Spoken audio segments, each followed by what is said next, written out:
Welcome to the Tao of Our Understanding Recovery Podcast. In this podcast, we discuss mystical works of literature and how they relate to recovery. We hope you enjoy today's podcast episode. Hello, this is Buddy. Welcome to the Tao of Understanding Recovery Podcast. Today, we have a special podcast for you. I'm with Paula Robbins. She's publishing a new book. I've got all the stuff out here, but what's the name of your book? Hitchhiking into Recovery. I printed and I left off your title page. So we're just going to have a conversation today. I liked what I heard in regards to your story and your book, and I'll just turn it over to you to share with us, Paula. Thank you for being here today. Well, thank you for having me, buddy. I really appreciate it. This book was a labor of love, and it is my recovery story. It is a book about what it was like, how I got here, what it's like now. But how I got here was because I was picked up hitchhiking by the right guy who was in recovery and kind of led me into the rooms in 1988. And I've been here ever since. I fell in love with the program, the principles, just the way of life that we live. And I'm very, very grateful for that. So over all these years, it was time to write a book. I've wanted to write a book for a long time. So this is my first book in a series. And my life really started when I got into recovery. So that was kind of the foundational book to begin with. So that's what it's all about. 1988, were you 4? You're not supposed to hitchhike when you're that little. I was 20. I got over at 20 years old. And wow. Yeah, I was in the pretty deep heart of my disease as a teenager, and I hitchhiked everywhere. I lived a pretty wild and reckless existence, and hitchhiking was my primary mode of transportation in town. Yeah. So you had a synchronistic moment. We talk about those a lot. Yeah. Tell me about that. What happened? Well, what's interesting is so the gentleman who picked me up, his name is JC. He kind of told me about the fun things that they do in recovery. I was 20, right? I knew I was in trouble. I knew I needed to stop drinking. And he was talking about how they had dances and motorcycle rides and campouts, and they did all these things without drugs and alcohol. So I was instantly attracted to the idea of meeting some people who didn't use or drink. And he was Narcotics Anonymous. And we exchanged phone numbers. And it was a few weeks, I'd call him and, hey, is anybody going on a motorcycle ride? Because I'd hung out with just a ton of biker people in my drinking years. And that was where I migrated. And he would call me like on a Tuesday and say, hey, do you want to try one of those meetings? So we kind of hit or miss for a while until I had one of those pretty horrible, incomprehensible, demoralizing mornings. And I reached out and I'm like, hey, I think I would like to try one of those meetings. And that's where I landed. So the synchronicity was just that it was somebody in recovery that picked me up that I was instantly connected to as far as the idea of people who live their lives without substance abuse, So that was the synchronicity. And then we stayed in touch. It was 11 years later when I realized that his name was JC and that correlated to the Christian Jesus Christ. And I was like, oh, interesting. And I was just really starting to explore spirituality more deeply when it did occur to me. So he's definitely a key player on my path. And we lost touch in 1989, and just after I wrote the book, we reconnected, which, again, another amazing synchronicity. 37 years later, we reconnected. Wow. No mistakes out there like that. It's just incredible. Now, did you have any type of spirituality growing up? No. So my grandmother was Methodist. My grandfather was Jewish. My stepfather was Baptist, and I had a close aunt who was Catholic. Wow. So we were kind of all over the place, and none of it was really spoken about in the home as far as principles or values or virtues or anything of that nature. But when I was about 12 years old, I did ask my grandmother, I'm like, so what religion are we? And she's like, well, I'm a Methodist. Your grandfather was Jewish. He had passed away by then. And the only thing you need to know is that God loves you and that he will always forgive you.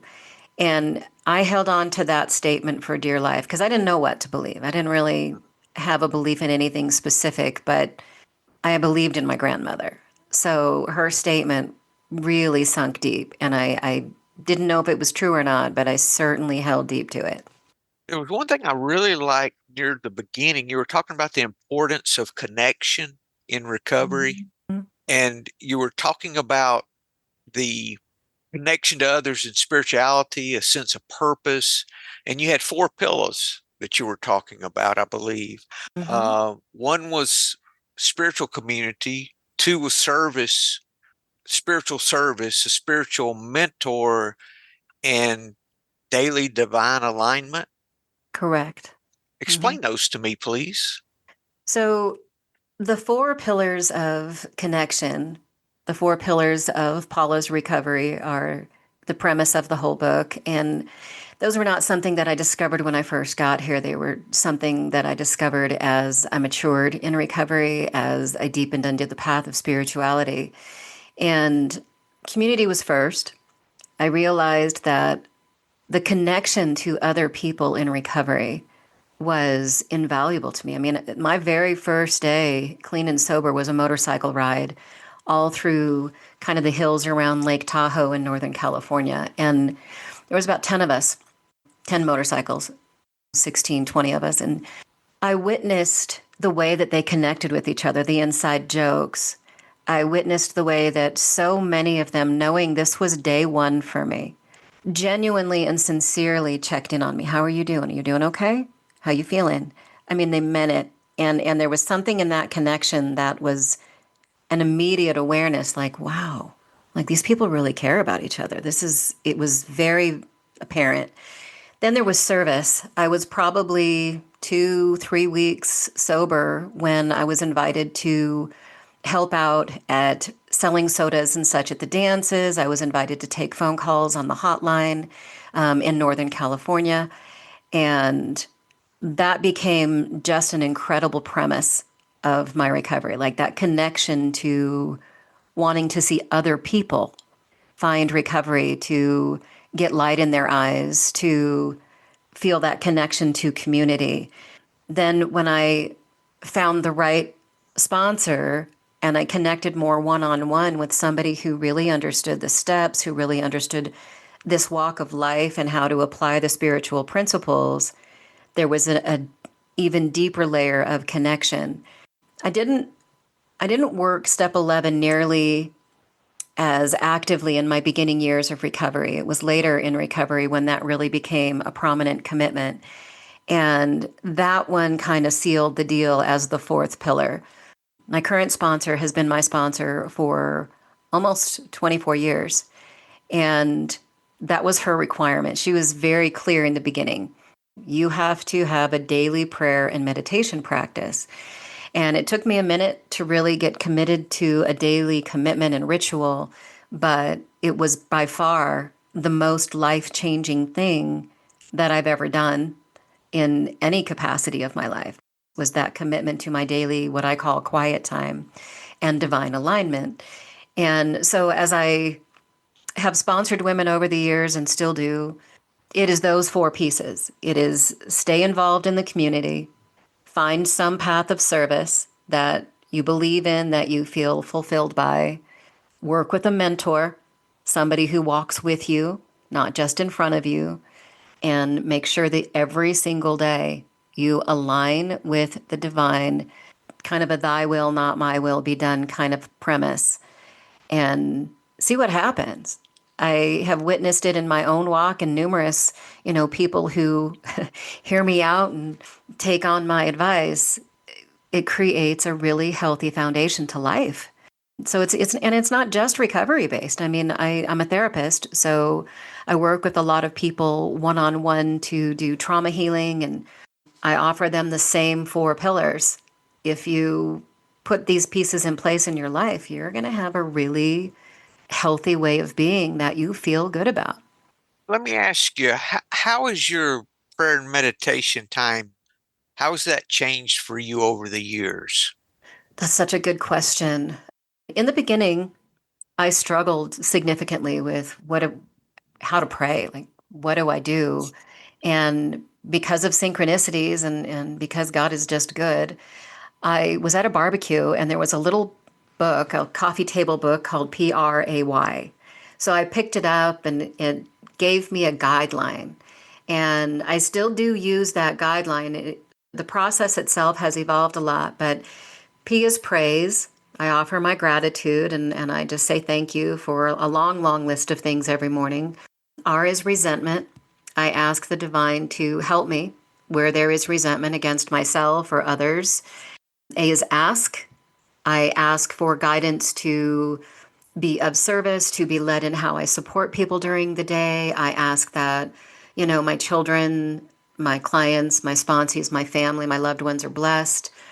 And Y is yield. And this is surrender.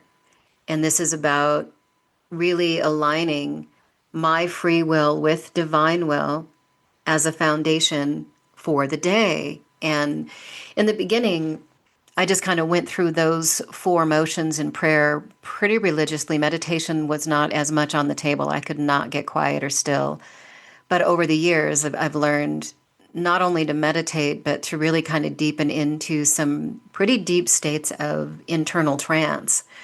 As a therapist, I'm a hypnotherapist. So the inner mind, the metaphysics of spirituality, of traveling beyond the fourth dimension. I do a lot of things in the morning. I listen to frequency music. I still do say the PRAY and connect with the divine. And then I move into kind of a deep meditation of kind of breathing in light, breathing in divine alignment.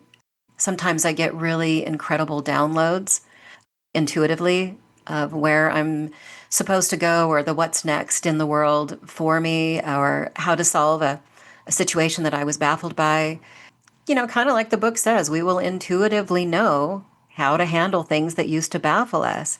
So a lot of that comes in that quiet time. And it's, anywhere between 20 and 40 minutes typically in the morning, where it used to be like 5 to 10. So it's evolved a lot. I have had the same experience. How about your perception of the higher power? How has that evolved over the years? Gosh, So when I first got here, and I got picked up hitchhiking. I wholeheartedly believe because of kind of a blind prayer. I was living in Sacramento, California.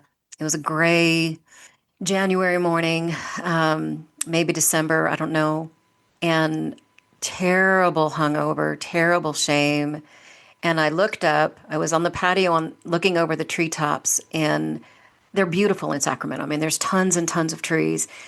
And I just said, okay, God, if you are real, like I need help.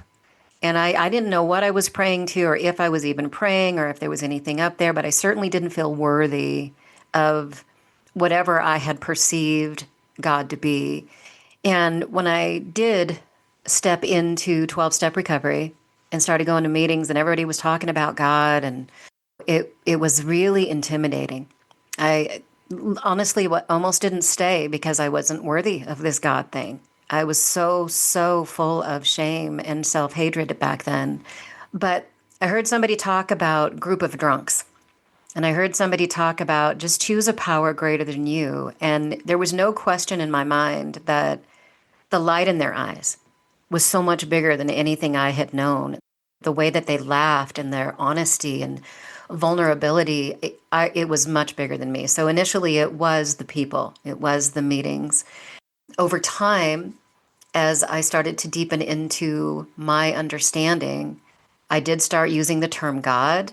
And as I started stepping more into metaphysics, I use the term more the divine because I've connected with ascended masters and archangels and guides and interdimensional, interstellar areas that are incredible.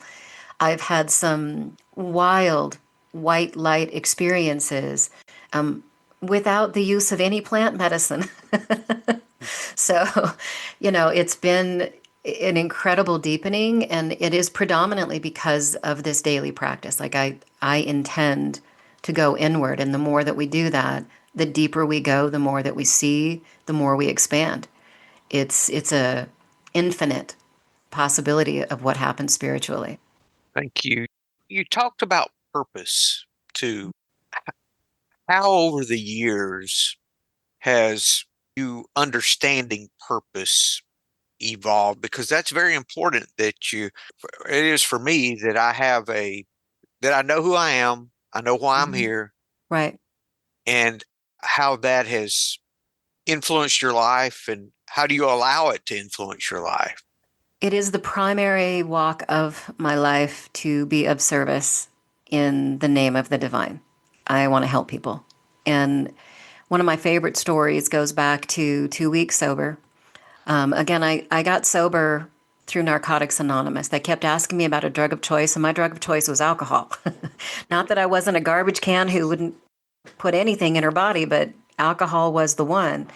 It did the job the best. And about 2 weeks in, I was hanging out with a lot of people who'd been to prison and who were, intravenous drug users, clean and sober.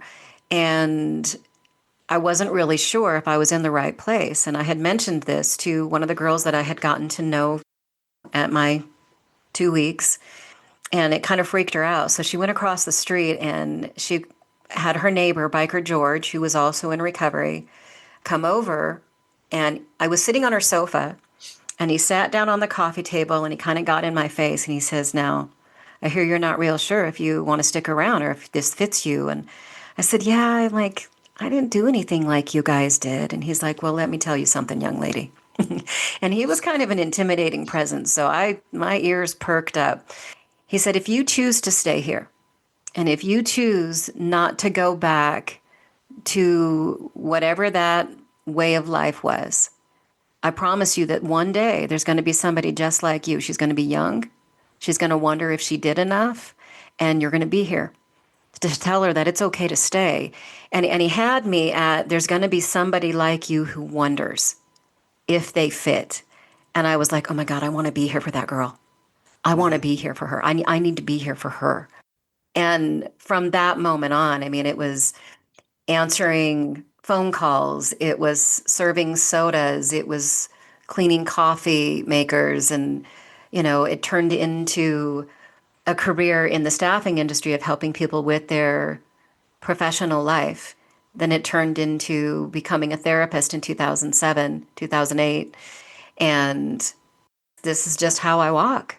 If I can help Mm. somebody heal their trauma, their addiction, their soul wounds, I'm in. And the difficult part of that is that it's such a deep commitment. And the hardest part of that walk is I've had to really learn to also be sure that my cup is full first, that I'm honoring myself and taking care of me.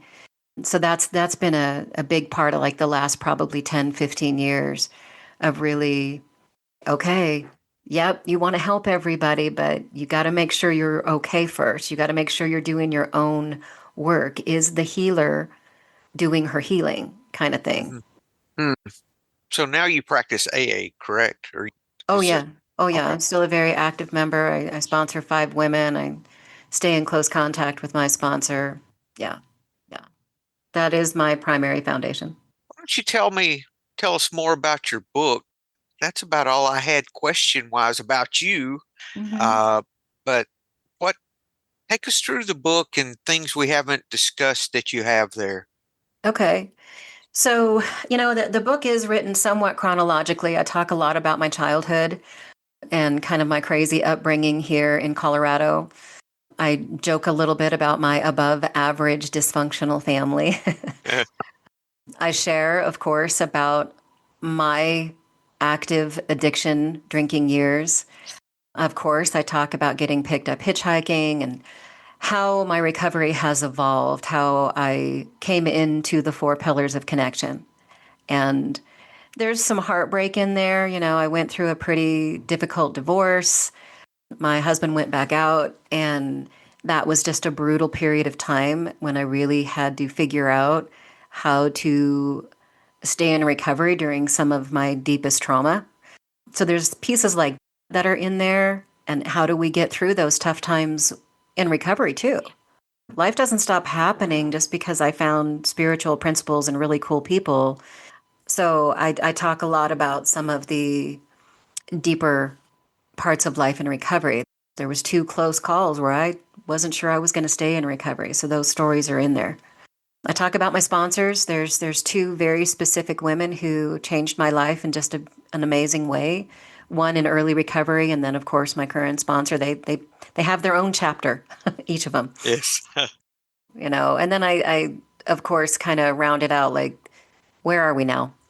Yeah, it's kind of chronological, but it's the whole recovery story, which leads into the next book, which will be the spiritual growth story. Ah, wow. A whole book about spiritual growth. Is that from the beginning through how that's evolved? Is that what you're going to talk about? Ah, that's great. Yeah. My spiritual growth started with recovery, so it was important for that to be the first book. And there's a lot of spiritual components in the Hitchhiking into Recovery book. The next book will be more about the spiritual growth and quiet time.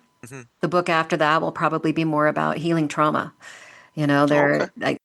They're all intertwined, but there are some specific aspects to each that truly are a whole book in my mind. Have you noticed, I'm sure you have, that if it's like it happened with me, I've had several sponsors over the years, and I had the exact sponsor I needed for that period of time. And when that season was over, it seems as if it just happened, and I have another sponsor, whatever the situations that unfolded. Did you have things like that happen? Like there were a specific teacher for a specific time in your life? That's how it seems to happen for me. Absolutely. I mean, I've had other mentors besides my sponsors as well, business coaches and people that I admire in metaphysics, people that have been great mentors as I've wandered through this path of writing a book. But as far as recovery goes, in the beginning, I have to admit that I struggled severely with sponsorship. I went through 3 sponsors in my first year, another one in year 2, and then I gave up. I'm like, I'm not supposed to have a sponsor. I'll do service work as much as I can, which saved my bacon. But I struggled with the sponsorship thing. There's a few different stories in there that are too long to get into, but I was 5 years sober when I met my first real sponsor. And she had been a very close friend of mine in the beginning for years. And she was kind of this sharp-witted, sarcastic, funny woman that she just knew a lot about what was happening in my life. And that was about the time I was going through my early stages of marital demise. And I had shared in a meeting that we were sitting in, and she said something to me about the steps. And I said, you're my sponsor, right? She goes, I do. Be at my house Saturday at 8 o'clock. Bring a pen and paper. And she was not joking. And I showed up. And it was very synchronistic. It just kind of fell together the way that it was supposed to. And I could not be more grateful for her. We're still in touch today. It's amazing how when we step out of the way, that life we can notice what's really going on. Right? That there's a Tao quote I really like that says, man of Tao stands on what is already moving. So if I just notice what's moving instead of trying to move something else, it's not, that's beyond my control. And that's exactly what you're talking about. Well, I think, one of my favorite aspects of the Tao, and my current sponsor and I have talked about this, is kind of that metaphor of the river, just roll with the flow. And I would not have connected it to the Tao in my early years of recovery, but it was a metaphor that I did hear in a meeting years ago, that when we roll with trust in the day, in the divine, in the process, it's like flowing down a river and just kind of let your arms float, let the water guide you. And that is staying in the day. That's kind of what it means. Versus this, I don't want to drown, so I'm going to fight the current. And where's a log or a rock? And we're grasping and reaching, and we get all banged up. But if we just let go and we just flow, wow, it is amazing how much life happens for the better. That's good. What else do you want to share, Paula? I really love this life that we share in recovery. And I love the way that it has evolved for me and several of the people that I'm close with, like decades later. When we live this way of being, we apply these principles, we connect with community, with service, with our mentors, with daily divine alignment. We really live a life with a solid foundation, and others see it. I have two beautiful daughters and two stepchildren, and I can tell you without any hesitation, they respect me. Mm, And that meant everything.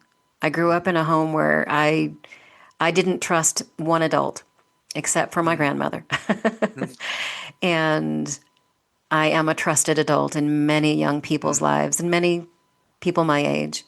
And it means the world. It means a lot. That's good. That's what happens when we learn to live a surrendered life. It's true. We get to be of value to others. And I value who I am. I think that, I see so many people in recovery who, even decades later, are still trying to redeem themselves. And I don't think I'm an exception. I think there's still a part of me that is never, ever going to forget the incomprehensible demoralization. I'll never forget. So I'm still walking that path of making it right. I think that's Mm, what recovery really is. I'm recovering my life, and I'm going to do that for the rest of it. So it's a beautiful way of being. mm, that's good. And the more I intend, the more I work to be available to others and show them that they're enough, the less I think about my inadequacies. It Mhm. seems to work that way for me. Someone asked me, well, how do you self-heal? I said, well, for me, I'm concerned about helping you. And in return, because when I help you, I'm really helping me. Oh, yeah. Yeah. Not if I'm doing it in a way that I'm checking off the list or looking for reward, but coming from a genuine place of the heart, a genuine openness. Yeah. That heals me. Yeah, that young woman that Biker George was talking about, she came into her first meeting when I was 11 years sober. She was 21 years old and just pissed off. She didn't like being there. And she started talking about being young and never having a DUI and, never doing this or never doing that. And everybody who knew me in that meeting was looking at me like, you going to talk to her? And I knew without a shadow of a doubt that is who he was talking about. That's her. And I'm doing a book launch celebration in person here in Colorado on the 25th, and it's at a facility that her mother built because I've been a part Wow. of her life and her recovery for Mm, 26 years. And what an honor that we are family. It's not, mm, it's more than just mentorship or friendship. We are family. mm, So that's really cool. Yeah, and it's amazing how the big picture just kind of comes together, right? mm. Yes. What else would you care to share with us about the book? It seems like we've somewhat Yeah, covered it while we've sure. talked in Well, conversation. buy it, read it, share the message. If it saves some people out there because they relate to my story, that's the whole purpose of writing it.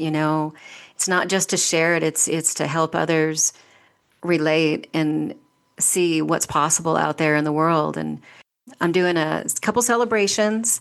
So those are on my website, paularobbins.com.